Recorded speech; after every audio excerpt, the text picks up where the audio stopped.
Chapter 23. The moon hung high over Jericho, casting an eerie glow over the town as shadows crept across the old Gates mansion. From her hidden spot near the crumbling wrought iron gate, Miss Thornhill glared through the mansion's grand windows, her breath shallow with frustration. Her gaze was fixed on the figures inside, Tyler and Wednesday, lost in each other as their lips met in a kiss that felt too intimate, too real. The moment was a dagger to her pride. It wasn't just that Tyler was with Wednesday, but how easily they seemed to belong to each other, how naturally they fit. They were untouchable in her eyes, the very picture of defiance and irreverence. She clenched her fists, nails digging into her palms. Her teeth ground together as she seethed in silence. How dare they treat this place like it's their private paradise? She thought, the bile of jealousy rising in her throat. The mansion, her mansion, was sacred. It should have been abandoned, forgotten, left to rot, not used as some playground by these outcasts. And now, it was being desecrated by their twisted romance. And that boy, Tyler, he's the key to all of this. But it wasn't just about the mansion, or about the outcasts invading Jericho. Miss Thornhill's resentment ran deeper. It was the Addams family itself, their very existence, the way they manipulated everything around them to fit their needs. And Tyler, being swept up in their strange, shadowy world, was the last straw. She was so lost in her dark thoughts that she didn't even notice the small, disembodied hand peeking from the shadows of the bushes just behind her. Thing had been quietly observing her every move from the safety of a nearby bush, watching as she hovered outside the mansion. Inside the mansion, hidden behind the thick velvet curtains of an old window, Pugsley, Bianca, Yoko, and Ajax crouched in the dark, silently observing Miss Thornhill's every move. "Looks like Adele was right," Bianca whispered, her sharp siren eyes narrowing. "There's definitely something suspicious about Miss Thornhill." Pugsley, ever the curious one, frowned. "Why's she so hell-bent on going after my sister and her boyfriend?" He glanced over at Thing, who was perched on his shoulder, fingers twitching nervously. Thing signed quickly, his fingers moving in fluid gestures. A normie teacher goes to apply for a teaching position at an outcast school, and is way too interested in the lives of her students. I've seen her lurking around the school as if she was looking for something. Ajax leaned in, his face scrunching in concern. "Now that's really suspicious." Bianca's lips twisted into a tight smile. "Yeah. This Miss Thornhill isn't just any teacher. She's a textbook case of someone with a hidden agenda." "Should we tell Wednesday?" Yoko asked, looking between Pugsley and Bianca. "No," Pugsley said firmly. "Adele told us to keep her out of this. She wants us to watch Thornhill carefully, but not to involve Wednesday. She's using her as bait." The next morning, the mission began. The secret society, better known as the Nightshade Group, knew their roles. They were to keep an eye on Miss Thornhill, especially when she was at school. The plan was to remain unseen, careful not to alert Thornhill that they were watching her. Pugsley, Bianca, Yoko, and Ajax met up early, the dawn just beginning to light the sleepy streets of Jericho. They knew their target's routine. Thornhill was often found tending to the school's greenhouse, an odd place for a teacher to spend her time. But the Nightshade Group knew there was more to it. It wasn't just about plants. Thornhill had developed an unhealthy obsession with the nightshade plant in particular, a rare and dangerous flower with a long history of association with dark, esoteric practices. "All right, let's stick to the plan," Ajax said, his voice low and serious as they made their way toward the greenhouse, careful to keep out of sight. "I'll take the first watch." Pugsley gave him a thumbs up. "Got it. We'll cover the back entrance."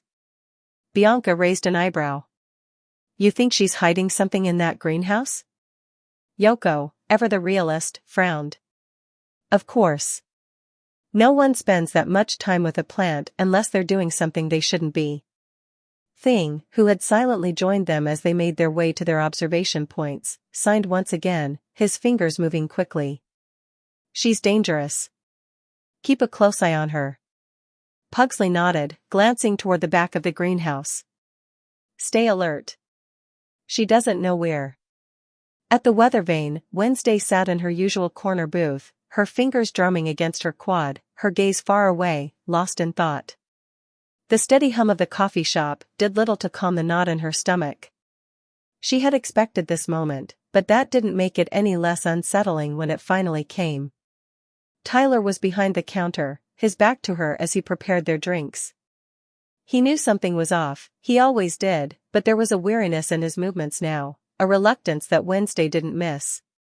The door chimed and Sheriff Galvin entered, his uniform crisp and his presence as imposing as ever. He made his way over to their booth, his boots clicking against the wooden floor. Wednesday's posture stiffened, instinctively bracing herself for whatever was coming. She didn't waste any time. "How did you find out that Tyler went with us to England instead of going to Mexico?" Sheriff Galvin's eyes twinkled with something too sharp to be genuine. "Miss Thornhill informed me," he said, the words dripping with a casualness that only served to heighten Wednesday's suspicion. "Apparently, you can track people using social media these days." Wednesday's heart skipped, her mind racing. The only way Thornhill could have known that much, could have known the exact details, was if she'd been watching them closely. Too closely. Her gaze flickered to Tyler, who had just set her coffee on the table. "Is everything okay?" he asked, concern etched into his face, his eyes not leaving hers. "Apparently, it was Miss Thornhill who told on us again," Wednesday said flatly, her voice colder than usual, a deadpan stare directed at the sheriff. Tyler's jaw tightened. "Again?" His irritation was palpable. Sheriff Galvin sighed dramatically, as though Wednesday and Tyler's suspicions were nothing more than juvenile drama. "Don't act like she's some sort of criminal," he said, dismissive. "She's just looking out for you." He shot a glance at Tyler, his tone turning almost patronizing.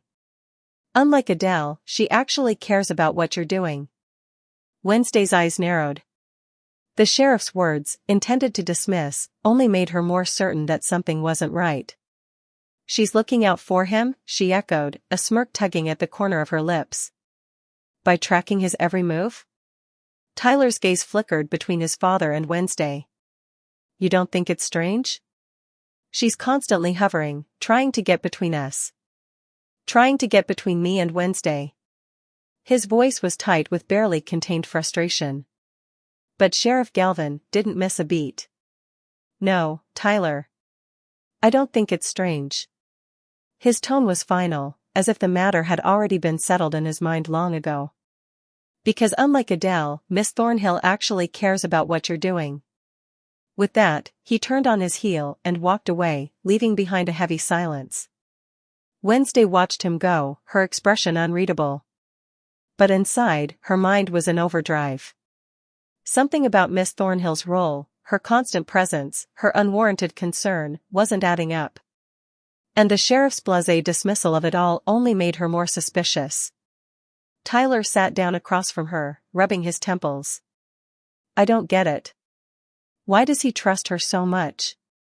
"Because he doesn't see what we see," Wednesday replied softly, her eyes still locked on the door through which the sheriff had just exited. "He's blind to it. He thinks Miss Thornhill's just being helpful. But we know better." Tyler exhaled, leaning back in his seat. "I don't know, Wednesday. I've been trying to shake this feeling, but something's off about her. She knows too much. And the sheriff, he's too quick to defend her. Which is why we need to keep our eyes open," Wednesday said, her voice low but firm. "Miss Thornhill's part of something bigger. And I don't think it's just about looking out for you." Tyler nodded, but there was an unspoken agreement between them. They weren't going to let this go. Not until they had answers. And for once, Sheriff Galvin's assurances weren't enough to quell their growing unease. The weather vane was quieter than usual that morning, a soft buzz of conversation and the faint clinking of cups and spoons filling the space. Outside, the early spring sun cast warm, lazy rays through the windows, but inside, Tyler was feeling anything but relaxed. With Wednesday and Adele gone for the fencing tournament, Jericho was far quieter, and Tyler found himself missing the usual banter and energy they brought. Instead, he was stuck behind the counter, brewing coffee for sleepy townsfolk, his movements mechanical.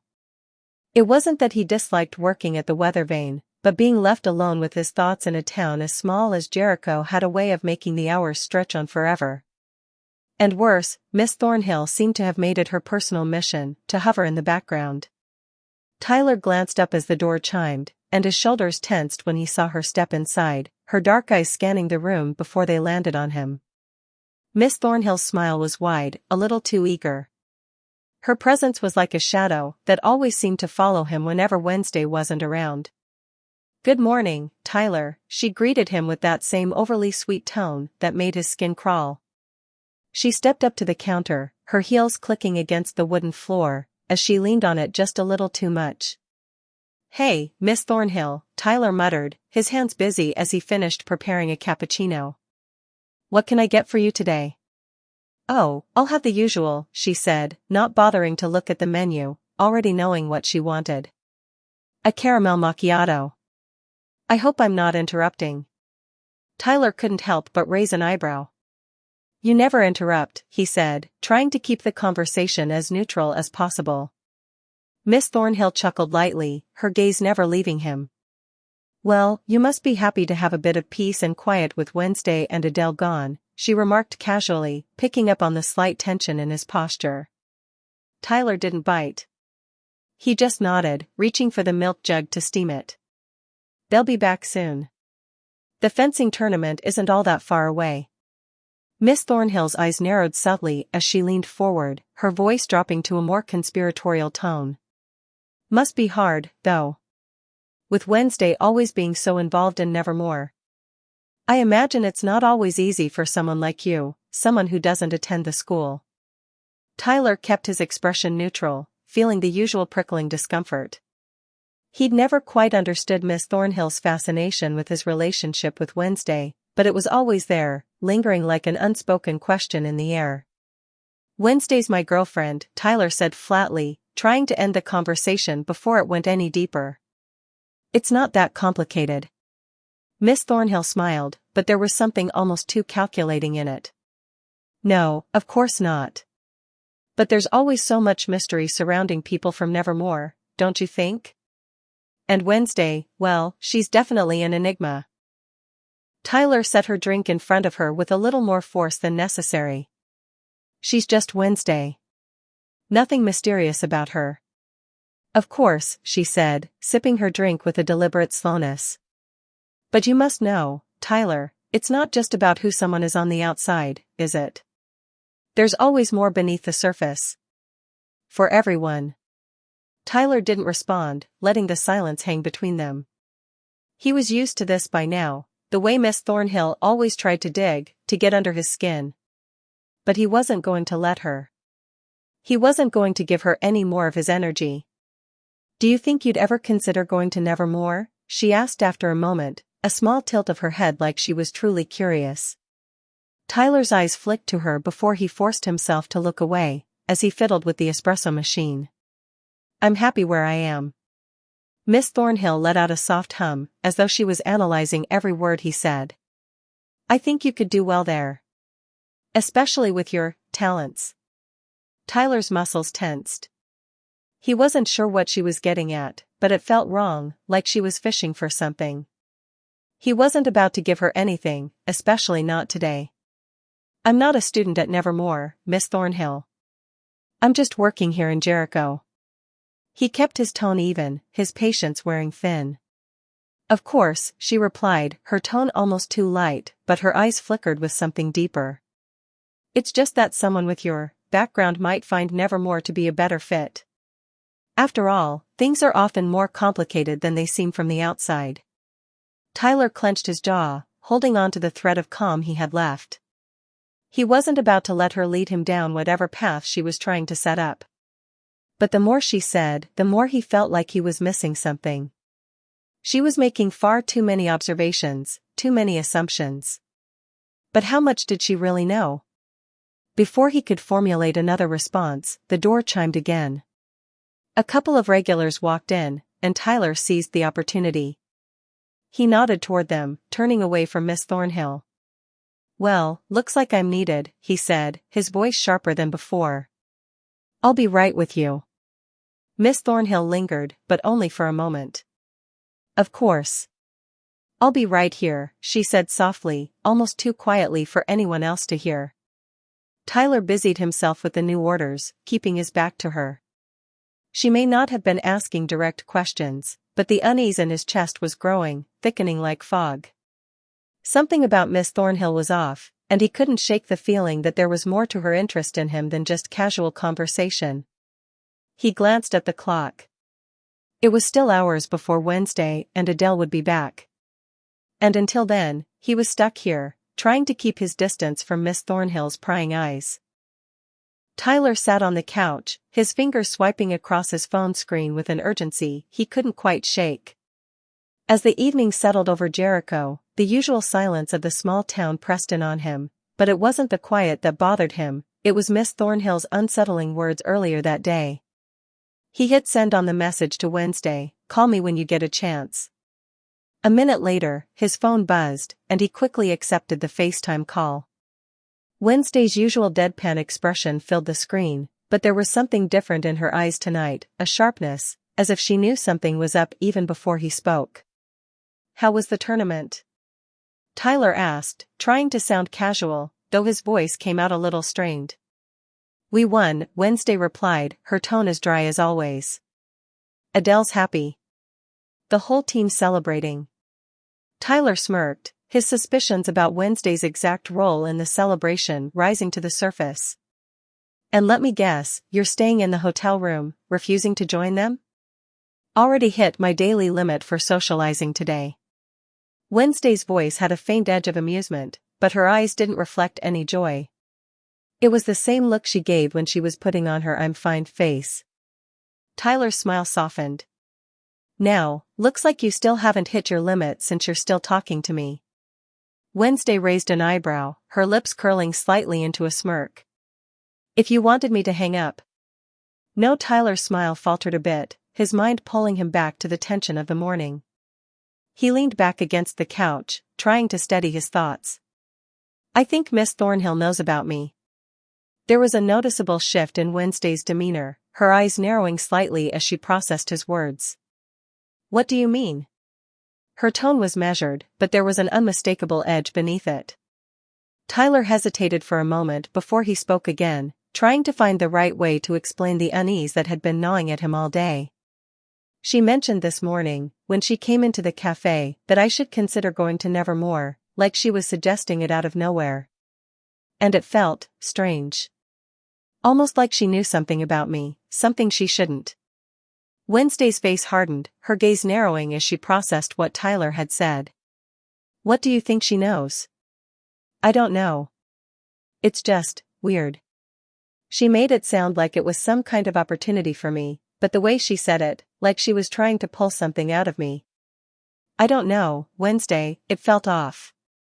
Tyler's fingers gripped the edge of his phone, trying to steady himself. "I can't shake the feeling she's been digging around. And the fact she's working at Nevermore, well, I don't know how, but it makes me think she knows more than she's letting on." Wednesday's expression turned serious, her lips pressing into a thin line. "I'll talk to Adele and have her investigate Miss Thornhill. She's been too interested in your life lately, and we both know that's never a good sign." Tyler nodded, relief mingling with his concern. "I don't like it, Wednesday. There's something about her that I can't quite place. She doesn't seem to have any connection to Nevermore, Jericho, or, well, anything like that. But she knows something. It feels like she's trying to put the pieces together." Wednesday's gaze darkened, her eyes now full of focus. "We'll get to the bottom of it." "You're right to be worried, Tyler. People like Miss Thornhill don't just show up with no reason. And the sheriff, he's too quick to defend her. That's not normal." Tyler ran a hand through his hair, the frustration and anxiety building again. "I don't know what her angle is, but if she knows about Nevermore, and about me, then it's not just a coincidence. I'll make sure Adele digs deeper. There's more to her than meets the eye." Wednesday's voice was calm, but the intensity in her words made it clear that she wasn't taking this lightly. "We'll figure out what she's up to. But you need to stay sharp, Tyler. She's going to keep watching." "I will," Tyler replied, his voice steady but filled with determination. "I won't let her get close." After a moment of silence, Wednesday's face softened, just a little. "Good. I'll keep you updated. Just be careful around her. We don't know how deep this goes yet." "I will." "Thanks, Wednesday. Just stay safe." "I will. And, Tyler," she added, her gaze softening a bit, "don't let her get under your skin. You know what I'm like, sometimes the best way to deal with people like Miss Thornhill is to let them think they know more than they really do." Tyler chuckled, a small, grateful smile tugging at his lips. "You're right. I'm just on edge." "I get it," Wednesday replied, her voice quiet but reassuring. "We'll figure this out. I'll talk to you soon."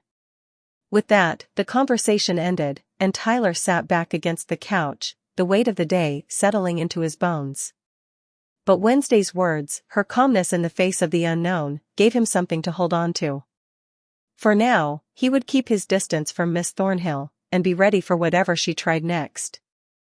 Because if there was one thing he knew about Jericho, it was that nothing was ever as simple as it seemed. And he wasn't about to let anyone, least of all Miss Thornhill, slip under his radar. And with that, the night carried on. But Tyler couldn't shake the feeling that things were about to get a lot more complicated. At Nevermore Academy, the excitement was palpable as the fencing team gathered in the grand hall to celebrate their victory. The sound of enthusiastic chatter and clinking glasses reverberated through the otherwise eerie and quiet school. The trophy, a gleaming silver and gold testament to their prowess, sat on a table in the middle of the room, surrounded by the victorious team members, including the coach Adele and their enigmatic fencing instructor, Vlad. Adele, dressed in her usual polished attire, was laughing, though there was a tiredness in her eyes. She had poured hours into training the team, pushing them to exceed their limits, and now the results were showing. Vlad, the ever-imposing figure with a thick Eastern European accent, stood nearby with his usual stoic expression, though his rare smile flickered as he nodded approvingly at the team. "Well done, team," Adele said, raising her glass slightly to signal her toast. "You all fought well, and we earned this victory. This is a reflection of your dedication." There was a cheer from the team, and a couple of students raised their glasses, eager to bask in the glory of the win. Vlad, standing a little further from the crowd, observed the scene, his arms crossed, expression unreadable as usual. Despite his gruff exterior, his role in the team's success was not to be overlooked. He had trained them with precision and rigor, never allowing for a single moment of complacency. "You did well," Vlad muttered to Adele, his deep voice carrying a hint of respect. "But remember, winning is not the end. It is just another step in a long path. Keep pushing them." Adele smiled wryly. "I think they've had enough pushing for one night." She raised her own glass in a mock salute, but the smile on her face faltered just slightly. There was always more to be done, always more work ahead.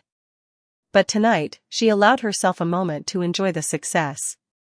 Wednesday, who had mostly kept to herself during the celebration, was sitting off to the side, her eyes scanning the room with a mixture of curiosity and wariness. She had been watching Tyler's situation closely, trying to balance the fleeting moments of normalcy with the ever-present unease about Miss Thornhill's increasing interest in him. Though she was proud of the team's success, her mind kept drifting back to Tyler. Pugsley, his face covered in crumbs from the snacks he had been hoarding, glanced over at his sister and nodded toward the group. "You think they're gonna do this every time they win?" "I'd prefer they didn't," Wednesday replied flatly, her tone betraying no real amusement. "It's unnecessary noise." Adele approached Wednesday with a half-smile. "How about you?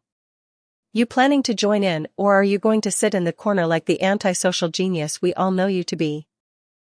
"I'll pass on the loud celebration," Wednesday answered, her gaze sharp as she looked back toward the door. "But I'm sure you'll be making sure everyone knows about your team's victory." Adele chuckled. "Maybe. But I'll let you in on a secret, I'm still the one who's in charge of it all. She gave a wink, but the smile on her face dimmed when she saw the faraway look in Wednesday's eyes. You're not worried about anything, are you? Adele asked quietly. Wednesday hesitated. I'm not worried, but I am concerned. Tyler's feeling it too. Her voice dropped low as she leaned closer to Adele. Miss Thornhill, she's been poking around Tyler's past, and I don't trust her. Something's happening there. Adele's expression shifted from light-hearted amusement to one of concern. You're right. There's something not right about her. And I don't think she's done with him. We need to be careful. I'll keep an eye on him, Wednesday said, her voice steady but resolute. But for now, we're here. And this celebration, Adele said as she gestured toward the room, is nothing more than a distraction. A moment of peace before everything becomes complicated again. Like, comment, and subscribe to be notified for updates on this series.